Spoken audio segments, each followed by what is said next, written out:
വെനസ്വേലയിലെ US ആക്രമണം നികൃഷ്ടമായി കടന്നുകയറ്റുമെന്നും മുഖ്യമന്ത്രി പിണറായി വിജയൻ. ഇതിനെതിരെ ലോകമെമ്പാടുമുള്ള ജനാധിപത്യ ശക്തികളുടെ ശബ്ദമുയരണമെന്നും അദ്ദേഹം പറഞ്ഞു. ഇന്ന് വെനസ്വേലയിൽ സംഭവിച്ചത് നാളെ ലോകത്ത് മറ്റേതൊരു രാജ്യത്തും സംഭവിക്കാം. ഇത് ഓരോരുത്തരെയും ആശങ്കപ്പെടുത്തേണ്ട വിഷയമാണെന്നും മുഖ്യമന്ത്രി വിമർശിച്ചു.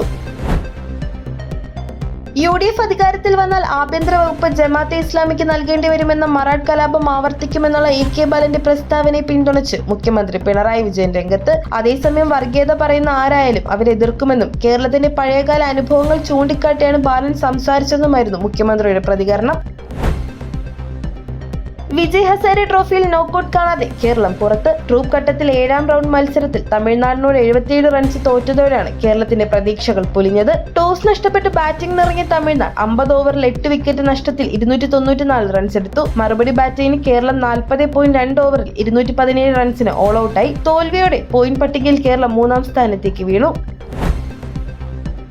നിയമസഭാ തെരഞ്ഞെടുപ്പിൽ 16 സീറ്റുകൾ പാർട്ടിയോട് ആവശ്യപ്പെടാൻ യൂത്ത് കോൺഗ്രസ് സംസ്ഥാന കമ്മിറ്റി തീരുമാനം. OJ ജനീഷ്, ബിനു ചുള്ളിൽ, അബിൻ വർക്കി, KM അബ്ജിത്, ജിൻഷാദ്, ജോമോൻ ജോസ്, ജയഘോഷ് എന്നിവരെ യഥാക്രമം കൊടുങ്ങല്ലൂർ, ചെങ്ങന്നൂർ, ആറന്മുള, നാദാപുരം, കൊയിലാണ്ടി, അരൂർ, തൃക്കരിപ്പൂർ, പാലക്കാട് എന്നീ മണ്ഡലങ്ങളിൽ മത്സരിപ്പിക്കണമെന്ന ആവശ്യം ഉന്നയിക്കാനാണ് സംസ്ഥാന കമ്മിറ്റി യോഗത്തിൽ ധാരണയായിരിക്കുന്നത്.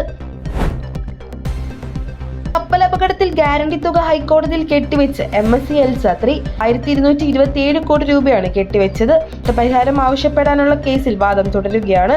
കെട്ടിവെച്ചെങ്കിലും വിഴിഞ്ഞത്ത് നങ്കൂരമിട്ടിരിക്കുന്ന കമ്പനിയുടെ മറ്റൊരു ചരക്കു കപ്പലായ MSc Aquator 2 അറസ്റ്റ് ചെയ്ത് തടഞ്ഞുവെക്കാൻ ഹൈക്കോടതി നിർദ്ദേശം നൽകി.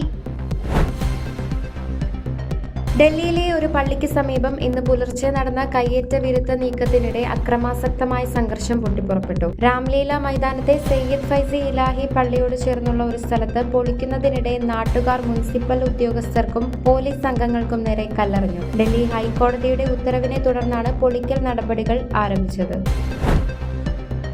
പ്രശസ്ത പരിസ്ഥിതി ശാസ്ത്രജ്ഞൻ മാധവ് ഗാഡ്ഗിൽ രാത്രി പൂനെയിൽ വസതിയിൽ വെച്ച് അന്തരിച്ചു. അദ്ദേഹത്തിന് 82 വയസ്സായിരുന്നു. സംസ്കാരം വ്യാഴാഴ്ച വൈകുന്നേരം 4 മണിക്ക് പൂനെയിലെ വൈകുണ്ഠ ശ്മശാനത്തിൽ നടക്കും. തമിഴ് സൂപ്പർ സ്റ്റാർ വിജയുടെ ഏറെ പ്രതീക്ഷയോടെ കാത്തിരുന്ന വിടവാങ്ങൽ ചിത്രമായ ജനനായകൻ 2026 ജനുവരി 9 വെള്ളിയാഴ്ച റിലീസ് ചെയ്യില്ലെന്നും പുതിയ റിലീസ് പദ്ധതികൾ ഉടൻ പ്രഖ്യാപിക്കുമെന്നും ചിത്രത്തിന്റെ നിർമ്മാതാക്കൾ സ്ഥിരീകരിച്ചു.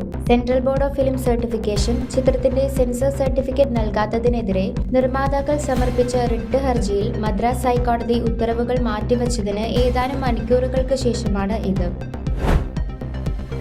ഗ്രീൻലാൻഡ് വാങ്ങുന്നതിനെക്കുറിച്ച് പ്രസിഡന്റ് ഡൊണാൾഡ് ട്രംപും അദ്ദേഹത്തിന്റെ ദേശീയ സുരക്ഷാ സംഘവും സജീവമായ ചർച്ചകൾ നടത്തുമ്പോഴും നാറ്റോ സഖ്യത്തോട് പ്രതിജ്ഞാബദ്ധനാണെന്ന് വൈറ്റ് ഹൌസ് വക്താവ് കരോലിൻ ലിവിറ്റ് പറഞ്ഞു.